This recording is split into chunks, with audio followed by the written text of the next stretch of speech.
International Convention for the Control and Management of Ships. Ballast water and sediments. International Convention for the Control and Management of Ships Ballast, Water and Sediments, or BWM. Definition of terms. Therefore, here are a few of the terms and definition used in ballast water management. Number 1, MEPC, or the Marine Environment Protection Committee.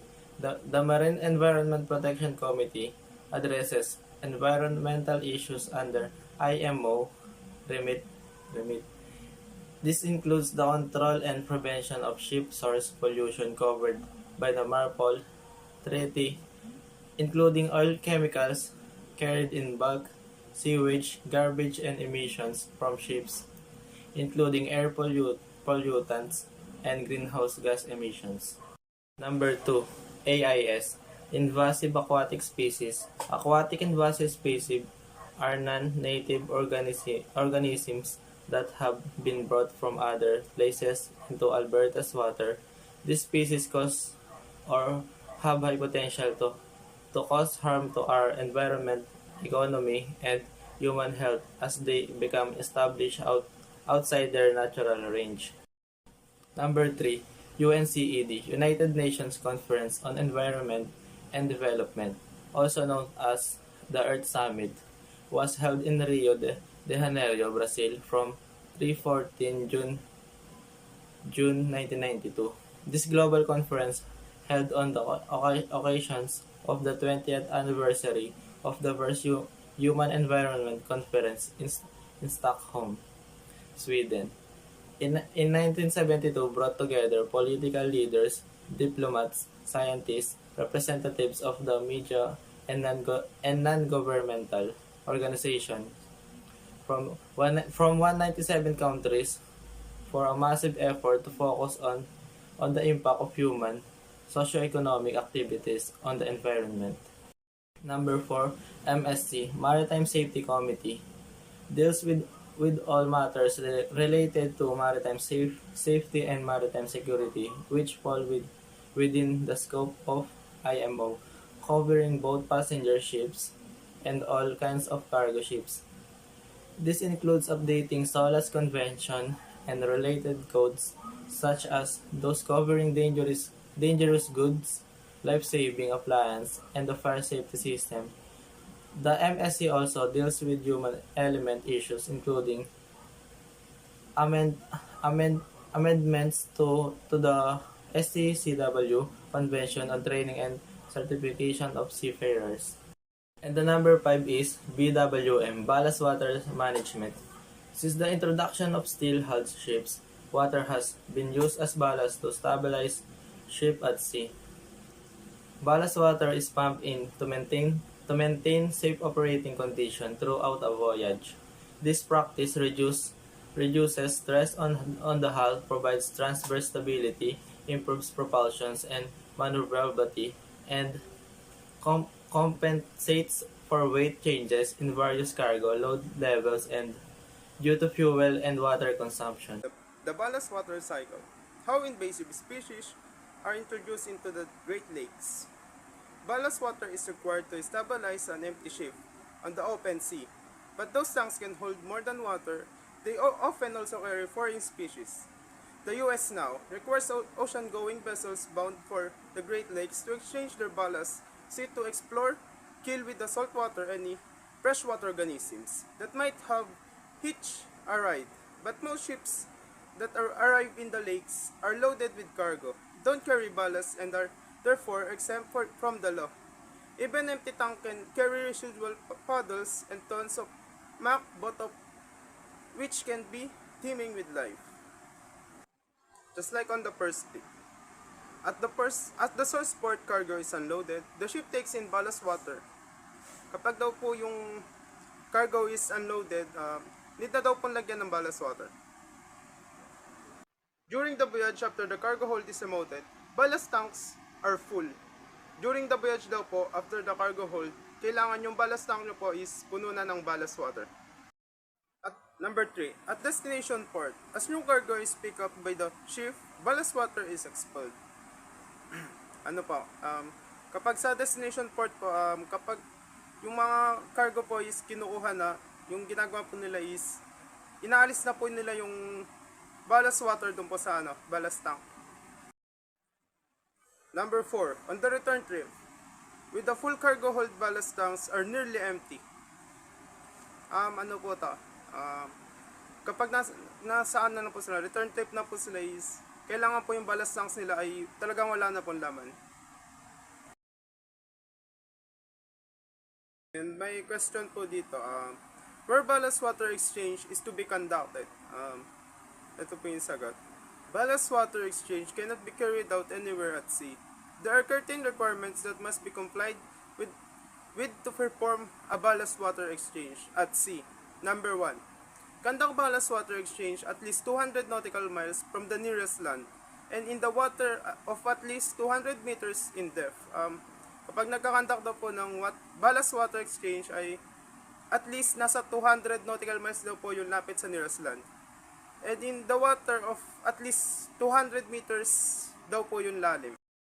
Number 2. When a ship cannot meet the above criteria due to reasons such as short voyage duration or enclosed waters, the exchange is to be conducted as far from the nearest land as possible, but at least 50 nautical miles from the nearest land and in a water depth at least 200 meters. Kapag daw po yung ship cannot meet the above criteria daw po due to reason na short voyage duration or enclosed waters. Yung exchange daw po is kailangan makandak na as far from the nearest land as possible daw po na may sukat na at least 50 nautical miles from the nearest land and yung water depth po is katulad lang din sa kanina na 200 meters po yung lalim. A port state, in consultation with the adjacent or other states, may designate areas where ballast water exchange may be conducted if there are location of operations where the distance from the nearest land and water depth do not meet the above requirements. National ballast water management regulation must be consulted in advance for proper planning. It's often mandatory to submit a ballast water management report in many ports prior to arrival. Any ballast exchange must take into account any particularly sensitive sea areas or of marine protected areas. Hello sir, I'm Midshipman Palmarin Richmond from BSMT 2 Bravo. And my topic for this video is all about ballast water exchange and who's responsible for its management. What is ballast water exchange and who's responsible for its management? Ballast water exchange is a process used by IMO, which the International Maritime Organization, and to maintain the ecology in biological rich coastal and deep oceanic waters. It involved the substitution of water in ship ballast tank using the methods recommended by the IMO.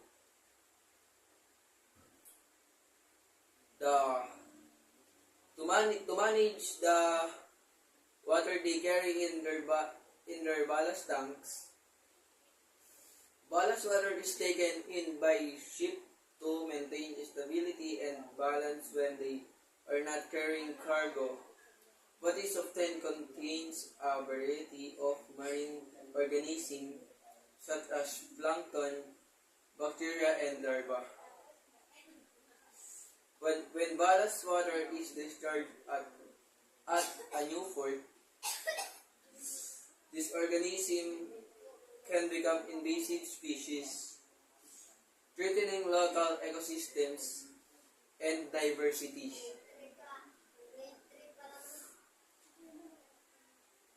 What is process of ballast water exchange? The process of ballast water exchange. The water ballast exchange process is involved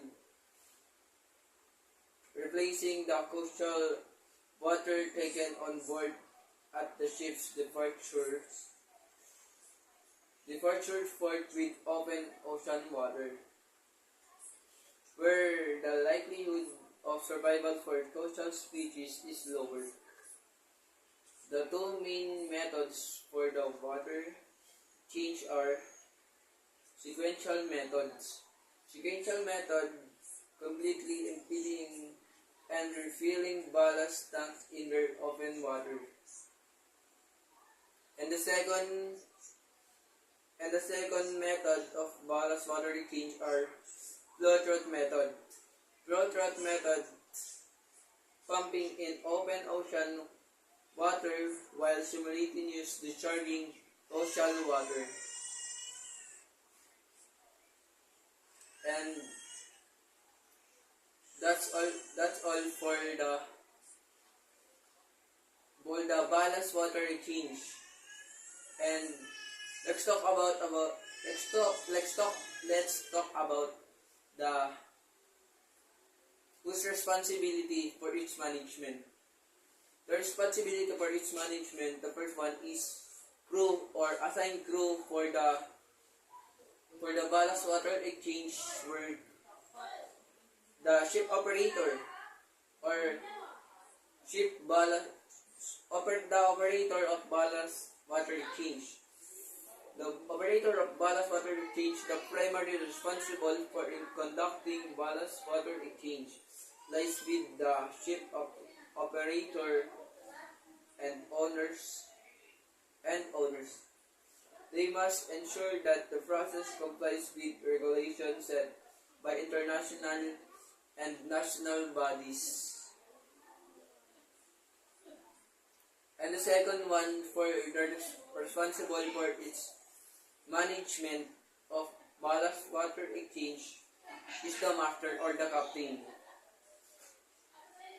The captain of the ship is included in the responsibility for ballast water management. The master is directly responsible for ensuring that the ballast water management, the water ballast management is implemented correctly on board. And that's all for ballast water exchange and who's responsible for its management.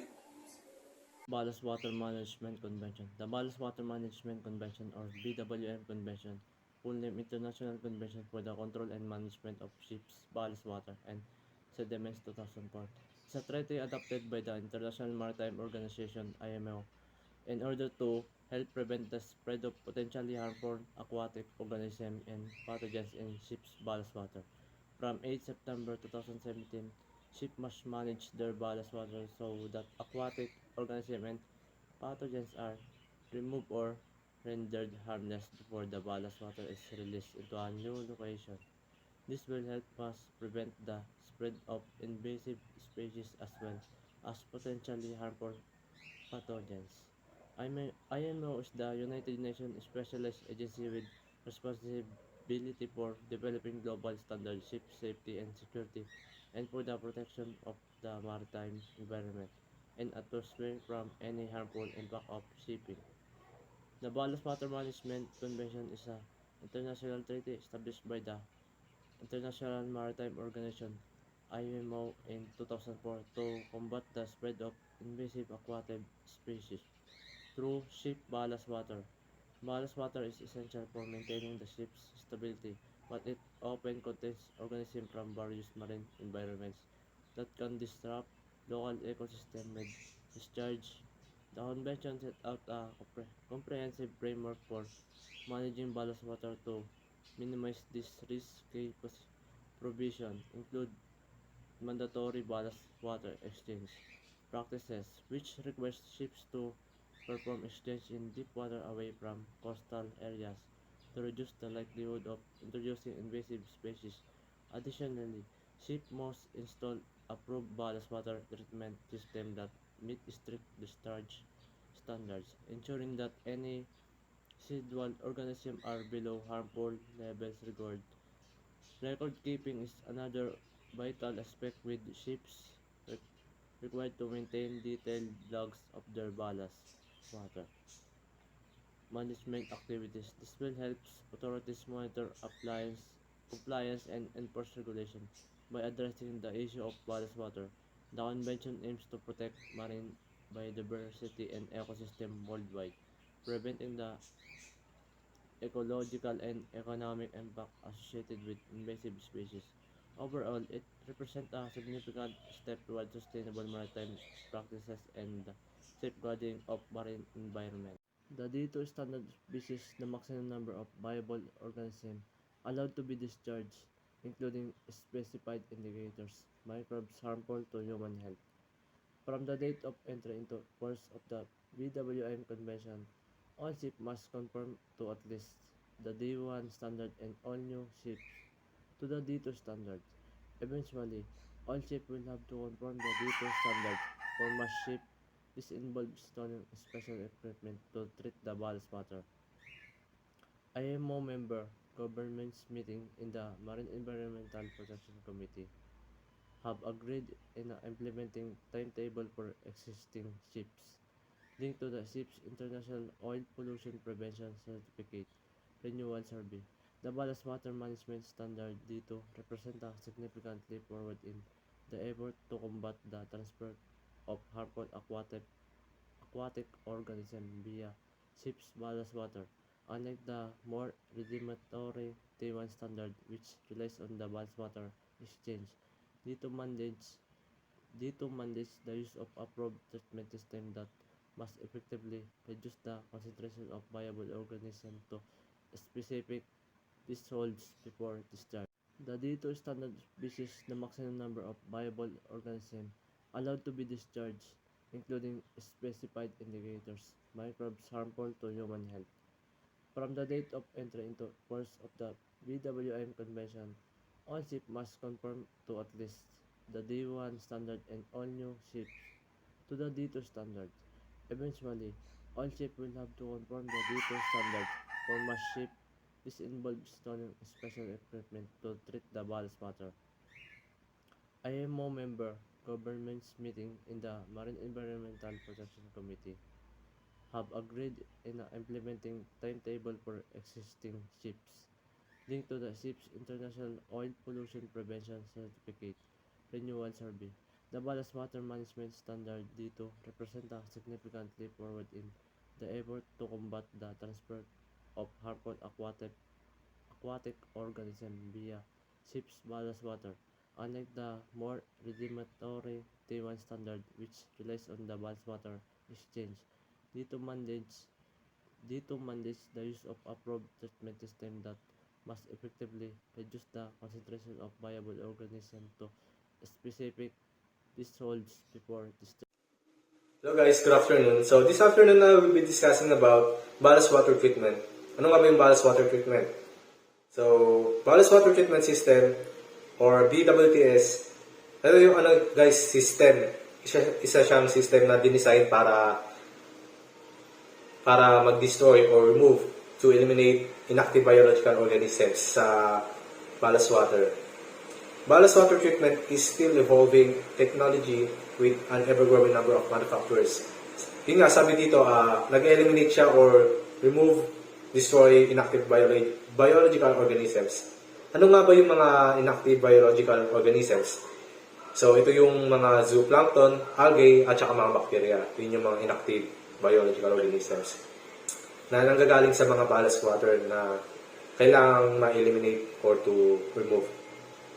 And also, according to this, until this day, nag-evolve pa rin yung ballast water treatment dahil na rin sa growing number ng mga manufacturers.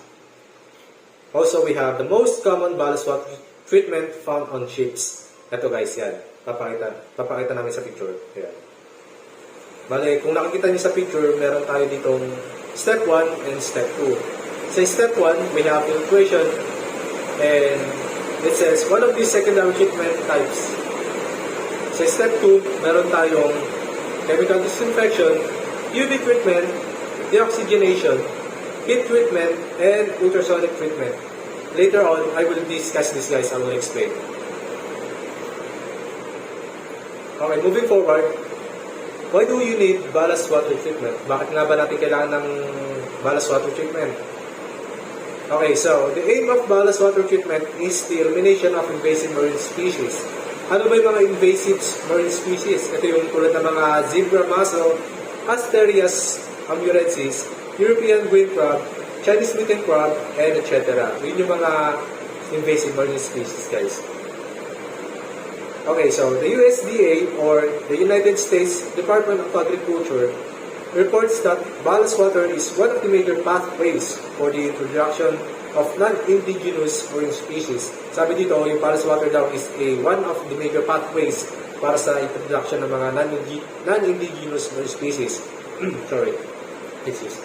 So ano ba yung non-indigenous marine species? Ito yung mga marine invasive species, also known as non-native species, non-indigenous species, or alien species. Ito yung mga organisms that have been introduced into ecosystems where they do not historically or naturally occur. What are some examples of non-indigenous species? Magbibigay na rin ako ng mga halimbawa, guys, mga examples regarding sa non-indigenous species. Okay, so an invasive or non-indigenous species is an organism that typically causes ecological or economic harm in a new environment where it is not native. A few examples of invasive species are green crab, killer algae, sea walnut, lionfish, and Pacific oysters. Regardless, when ships release ballast water at a new port of call, they risk introducing alien species, from small fish to microorganisms, into the water around the new area. This can result in a variety of harmful effects.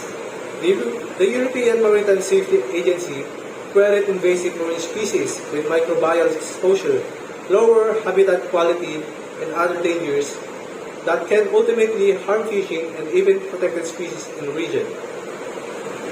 To prevent these damaging effects, the United States Coast Guard, or USCG, and the International Maritime Organization, IMO, and USCG, requires all ships to undertake comprehensive actions in order to prevent, reduce, and, if possible, to limit the transfer of harmful aquatic organisms and pathogens through the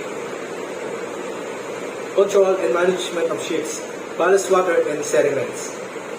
This includes meeting the requirements of either ballast water management D1. So what is ballast water management D1? So D1 is a regulation that requires the ship performing ballast water exchange to do so with an efficiency of 95% ballast water. Or ballast water management P2. So ballast water management P2 is a regulation that sets a maximum concentration of microorganisms in discharged ballast water. So we have 5 standards for regulation D2. Ito yung mga papaliwanag ko, guys, babasahin ko rin. Ito yung standards for regulation D2. First, we have 10 viable cells per m3 for plankton smaller than 50 micrometers. Second, we have 10 viable cells per milliliters for plankton between 10 to 50 micrometers. Next, we have 10 colony forming unit per 100 milliliters for toxicogenic Vibrio cholerae. And fourth, we have 250 colony forming unit per 100 milliliters for Escherichia coli. And lastly, we have 100 colony forming unit per 100 milliliters for intestinal enterococci. A properly designed BWMS or ballast water management system will meet these standards, automatically eliminating the shipping operators need to worry about these regulations. Moving forward, how ballast water treatment works. So, paano ba gumagana yung water treatment, ballast water treatment, guys? So, it should be noted that the majority of BWTS ballast water treatment systems use a combination of filtration and a secondary disinfection stage for treatment. Bali, dun sa pinakita ko kanina, guys, na picture sa inyo, yun. Ito na yung explanation niya. Babasahin ko and explain ko na rin. So, sabi nga dito, yung ballast water treatment system ginagamitan ng combination ng filtration and a secondary disinfection stage for treatment. Okay, so we do have 5 different sources of filtration here, guys. First, we have chemical disinfection. Second, we have UV treatment, deoxygenation, heat treatment, and lastly, we have ultrasonic treatment. What is chemical disinfection? Many BWMS or ballast water management system utilize biocides as their disinfection stage. Biocides, which in BWMS typically use chlorine as an oxidizing disinfectant, inactivates microorganisms in the ballast water. The main drawback of biocides, which are used in about half of all systems, is that the treated water may still need to be neutralized or detoxified before its final deballasting. Sabi dito, yun nga yung biocides typically use ginagamitan ng or gumagamit sila ng chlorine para sa pang oxidize disinfectant sa mga inactivate microorganisms sa ballast water. And also it says that kapag na disinfect or na neutralize na yung mga oxidize na yung water before its final deballasting, kailangan pa rin nilang gawin yun, i-neutralize. Kailangan pa rin nilang ma-neutralize or detoxify bago nila gawin yung final deballasting. Next, we have UV treatment.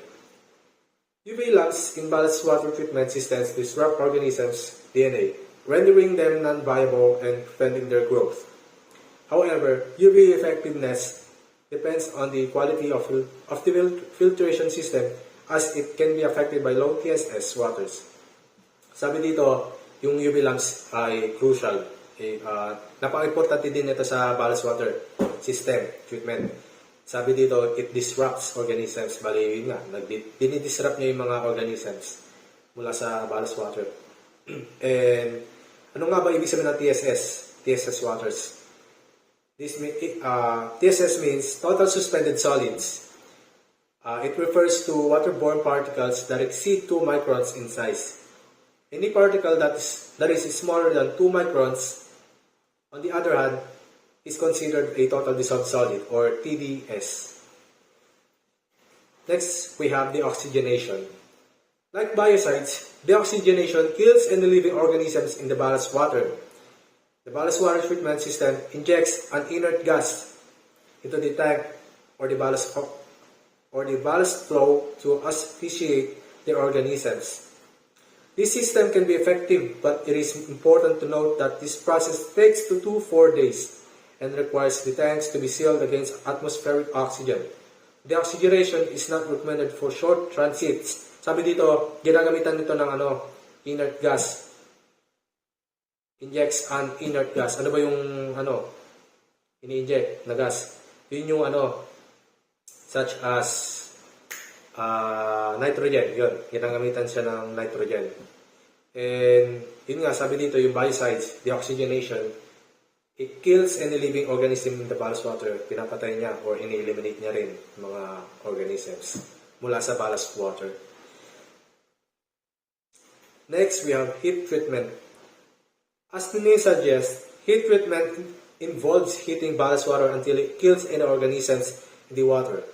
There are 2 main ways to complete this method: heating the ballast water in their tanks or heating the water by running it past the ship's engines, effectively turning it into cooling water. Heat treatment will disinfect the ballast water and make it suitable for release, but this can take a long time and the heat can cause greater corrosion in the ballast water tanks. Sabi dito, heat treatment, it also helps to eliminate yung mga organisms. Kumbaga parang sinasabi dito, nagpapakulo ka lang ng tubig. Ginagawa natin yun sa mga bahay natin, guys. Kumbaga, para, kumuha tayo ng tubig sa mga gripo or poso. Siyempre, kailangan mo pakuluan yun. Painilin bago mo inumin or gamitin. Para ma-eliminate yung mga organisms, mga bad bacteria. Mga bacteria. Yun. Basically, yun na rin yun. Parang papakulo ka ng tubig. Sinasabi dito, heat treatment. Lastly, we have ultrasonic treatment. Ultrasonic treatment, also called cavitation treatment. It uses high-energy ultrasound to eliminate organisms in the ballast water. The high pressure caused by the ultrasound ultimately breaks down organisms, somewhat killing them. Ultrasonic treatment is an attractive choice because it is low maintenance and non-chemical. However, research indicates that this ballast water treatment system works best in conjunction with other treatment methods like UV or biocides. Bali, itong ultrasonic treatment, maganda din to guys kasi sabi dito, ano siya, low maintenance, hindi siya, yun, non-chemical, bali, kumbaga para sinasabi dito, safe. And kailangan din, it works best in conjunction, according to this, with other treatment methods like UV or biocides. That's it. Thank you.